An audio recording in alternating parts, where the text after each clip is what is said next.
हम इनकी विचारों को सुनेंगे। बहुत ही क्रांतिकारी और शांति प्रिय प्रवचन करते हैं। नारी की उत्थान, समाज के उत्थान, बहुत सारे विचार हम इनकी सुनते रहते हैं। आप लोग भी इनकी विचार को सुने। साहिब बंदी संत सम्राट सदगुरु कबीर साहिब की, सदगुरु कबीर साहिब की, सदगुरु कबीर साहिब की। अभी भी पूरा नहीं हुआ है।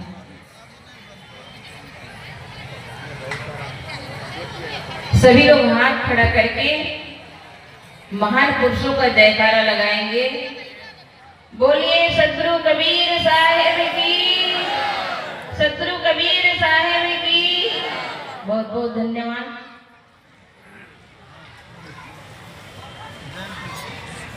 मंच पर विराजमान परम पूज्य इस कार्यक्रम के संयोजक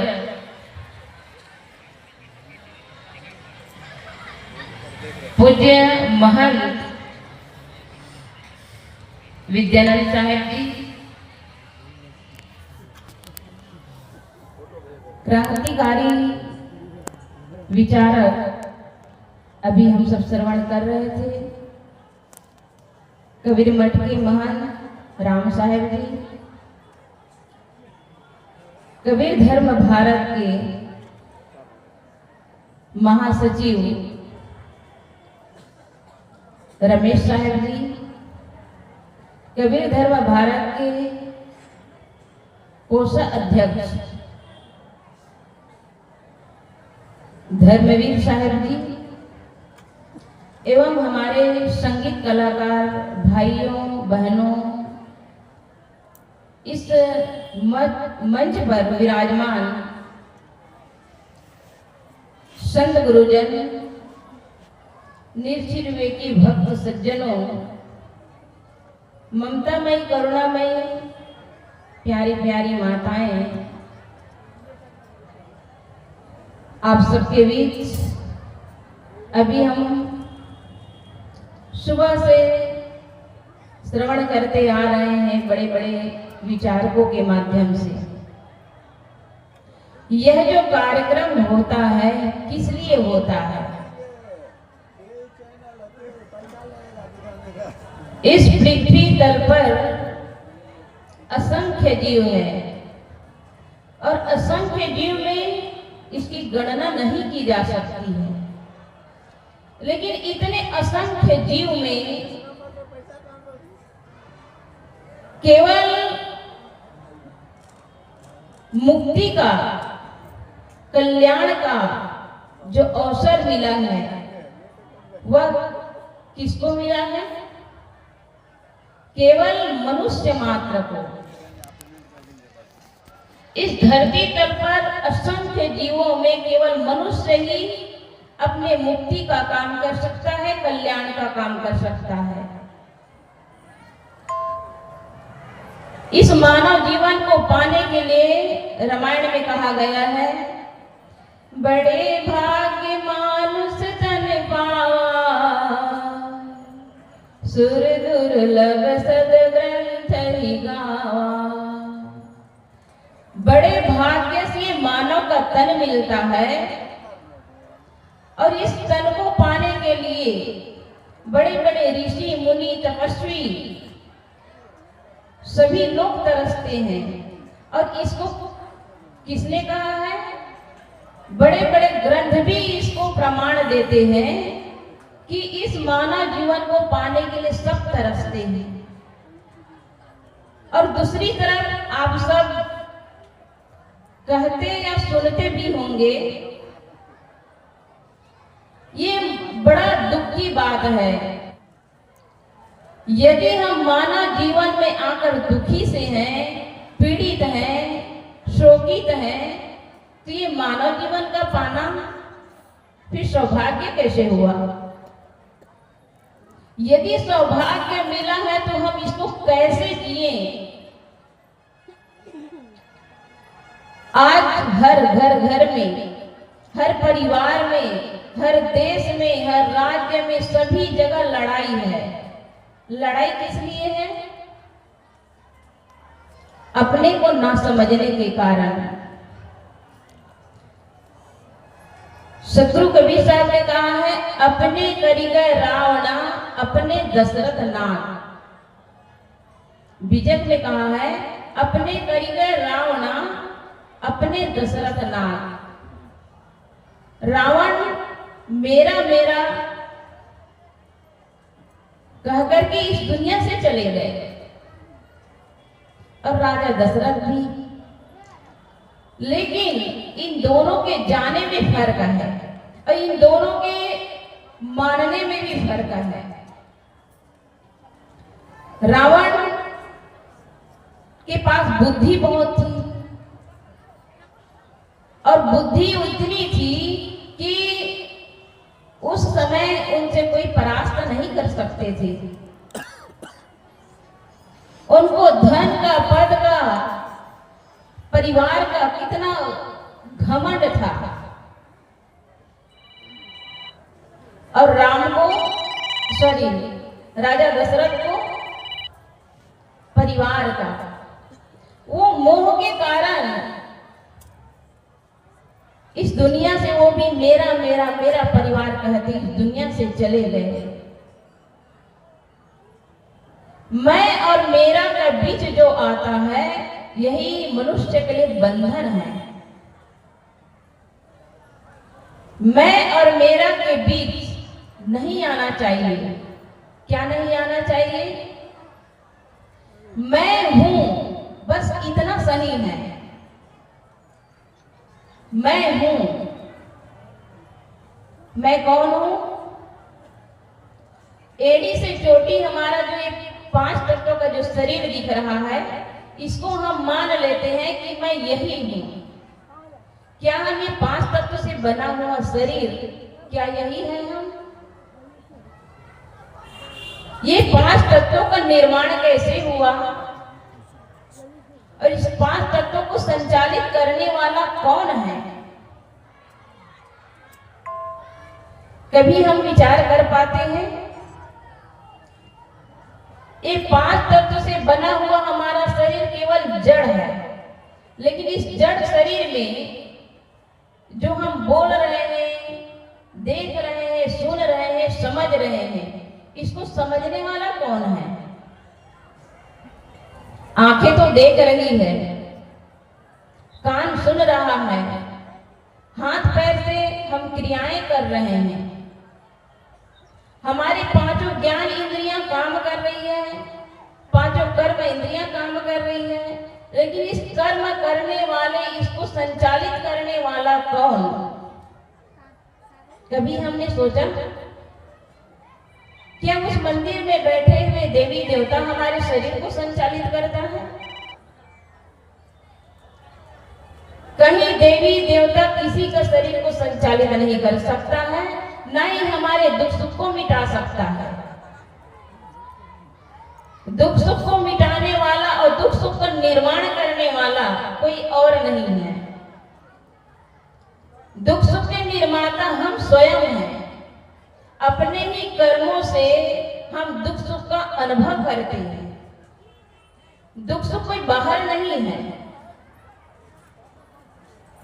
यदि यहीं पर कोई किसी व्यक्ति को गाली दे दे कि मुझे रास्ता दे दो या मुझे बैठने का स्थान दे दो, वो गाली से अगर स्थान मांगेगा तो उसको स्थान नहीं मिलेगा। क्या मिलेगा? थप्पड़ मिलेगा। गाली का मतलब वह एक गाली देगा तो उसको 10 गाली सुनना पड़ेगा। तो क्रिया की प्रतिक्रिया होती है। तो हम जो भी कार्य करते हैं उसके मूल में हम स्वयं होते हैं। हम दुखी क्यों होते हैं, परेशान क्यों होते हैं? हमें लगता है कि हमको हमारे पड़ोसी दुख दे रहा है, हमारे पति दुख दे रहे हैं, हमारी पत्नी दुख दे रही है, हमारी सासू माँ दुख दे रही है। कोई किसी को दुख नहीं देता है। हम दुख सुख अपने में मानते हैं, इसीलिए दुख होता है। यदि हम परिवार में प्रेम से रहना सीख जाएं, तो वह हमारा घर स्वर्ग बन जाएगा। अगर सासू माँ अगर अगर दो शब्द बोल दे तो उनको सुन ले, सह ले, और बहुएं भी अगर कह दे तो यही हमारे बुढ़ापे में लाठी का सहारा बनेगा। इसलिए बहुएं की बात सासू माँ भी सह ले। आप सत्संग सुनते सुनते पूरा जीवन बिता देते हैं, लेकिन सत्संग की बात को जीवन में जरा भी हम उतार नहीं पाते, इसलिए हम दुखी भी रहते हैं। आपके सत्संग से जुड़ने का मतलब यही होता है कि आपके जीवन में सत्संग उतर जाए। जीवन में सत्संग उतर जाए तो समझ जाना कि हमारा ये सत्संग का आना और मानव जीवन का पाना सार्थक है। जब तक के हम सत्संग को अपने जीवन में नहीं उतारेंगे, सत्संग का मतलब है सत्य का संग करना। सत्य का संग, जो सत्संग से जुड़े हैं ऐसे हमारे सज्जन हो, हमारे भाई हो, बहनें हो, माता हो, कोई भी हो, जो सत्संग से जुड़े हैं उनके मुख से गाली नहीं आना चाहिए। और यहाँ तो हम देखते हैं कि संत के भेष में हम ही लोग हैं जो हम दूसरे को शिक्षा तो दे रहे हैं, लेकिन हाँ कभी कभी प्रतिकूल परिस्थितियां आती हैं तो गाली देने में भी आगे हो जाते हैं। ये गालियां क्यों आती हैं? हम अपने आप से बाहर हो जाते हैं। यदि हमारे अंदर साधुता है, सज्जनता है, तो कोई भी परिस्थिति में हम गाली ना दें। गाली के अलावा और दूसरा भी रास्ता है सामने वाले को हमारी बातों को समझाने के लिए। सदगुरु कबीर साहब ने कहा है, सुनिए सबकी निबेरिए अपनी। हम किसी भी परिवार में रहे, समाज में रहे, देश में रहे, राष्ट्र में रहे, विदेश में रहे, कहीं भी रहेंगे तो कोई भी कार्य करने के लिए हमें समझौता की जरूरत होती है। आप अपने घर में पहले की माताएं जब भोजन बनाती थी तो अपने सासू माँ के आज्ञा के अनुसार ही भोजन बनाती थी। अपने सासू माँ को ना पूछे तो सासू माँ को भी बड़ा अहंकार रहता था, मेरे घर में आई बहू और अपने मन के करने लगी है। तो पहले के लोग अपने सासू माँ को सम्मान देते थे। अब आज की सासू माँ नहीं रह गई, बहुएं सासू माँ बन गई है। मेरे कहने का मतलब है कि जिस परिवार में रहते हैं, जिस समाज में रहते हैं, जिस देश में रहते हैं, जिस राष्ट्र में रहते हैं, वहां समझौता की अति आवश्यकता है। कोई भी कार्य करते हैं तो उसे आपस में सलाह लेना चाहिए। इसलिए साहब ने कहा है, सुनिए सबकी। परिवार में अगर 10 परिवार है तो कोई भी कार्य करने के लिए सारे परिवार को बैठा लीजिए। आपके पास संपत्ति है, कोई अगर जमीन खरीदना है या मकान डालना है, गाड़ी खरीदना है, फैक्ट्रियां खोलना है, कोई भी अगर काम करते हैं तो सलाह की बहुत ही जरूरत है। और सलाह लेंगे तो सलाह में परिवार के सारे लोग अपने अपने ढंग से आपको सलाह देंगे, लेकिन उस सलाह के बाद जो घर के मुखिया है या कि परिवार में जरूरी नहीं कि पिता ही निर्णय ले, जिनके निर्णय अगर 5 भाई है, जिनका निर्णय दूरदर्शी हो, जो दूर को हमको कैसे चलना है, परिवार को कैसे हैंडल करना है, इसको जो समझ जाते हैं तो उनके ऊपर डाल दे। जरूरी नहीं कि वो पिता है या घर की माँ है, मुखिया है, उसी पर नहीं। जो सही निर्णय दूरदर्शी, दूर परिणामदर्शी हो, उनके ऊपर ये निर्णय छोड़ना चाहिए। तो पहले साहब ने क्या कहा, सुनिए सबकी और निबेरिए अपनी। निबेरना मतलब स्वयं निर्णय लो, सबकी सलाह लो लेकिन निर्णय स्वयं लो। और जो कार्य करते हैं अगर सलाह लेकर के करते हैं तो वहां हानि होगा, तो किसी एक व्यक्ति को आपस में ताना नहीं मारेंगे, क्योंकि वो सलाह से लिया गया कार्य में अगर घाटा भी लग जाए तो सारे लोग महसूस करेंगे। और वही अगर एक व्यक्ति घर के अपने मन से करने लगे तो वहां क्या होगा? वहां विवाद होगा। इसी तरह हम सबको हमारे सदगुरु कबीर साहब ने जो राह दिखाया है, वह राह है प्रेम का राह, जीवों पर दया करना, नशा मुक्त जीवन हो, हिंसा मुक्त जीवन हो, और हमारा जीवन और कैसा हो? किसी भी प्रकार के तंत्र मंत्र, झूठ भूत प्रेत, ये सब हमारे जीवन में नहीं होना चाहिए। जरा भी हमको अगर कोई तकलीफ आए तो चले जाते हैं किसके पास? ओझा के पास। ओझा खुद अपना जीवन को नहीं बना पाता है, अपने परिवार को सुरक्षा नहीं कर पाता है, वो हमारे कैसे करेगा? लेकिन हम सब इतनी भ्रम में, मान्यता में जकड़ गए हैं, क्योंकि ये अनादि से चला आ रहा है। जब तक ये व्यक्ति को सही ज्ञान नहीं मिलता है तब तक भटक जाता है, और सही ज्ञान के अभाव में व्यक्ति को दर दर भटकना पड़ता है। इसलिए सही ज्ञान की जगह यहाँ हमारे कबीर मंच है, और इस कबीर मंच में सदगुरु कबीर साहब ने आत्मा ज्ञान का संदेश दिया। कहीं न देवी देवता के लिए तुम भटको मत, क्योंकि न खुदा ऊपर है, न गॉड ऊपर है, सब कुछ अपने अंदर है,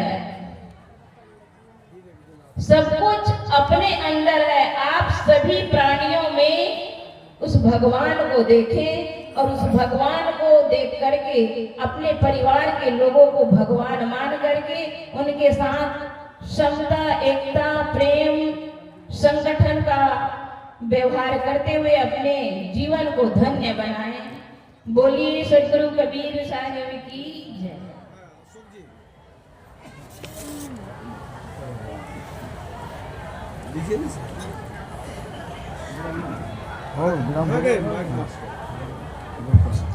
साहिब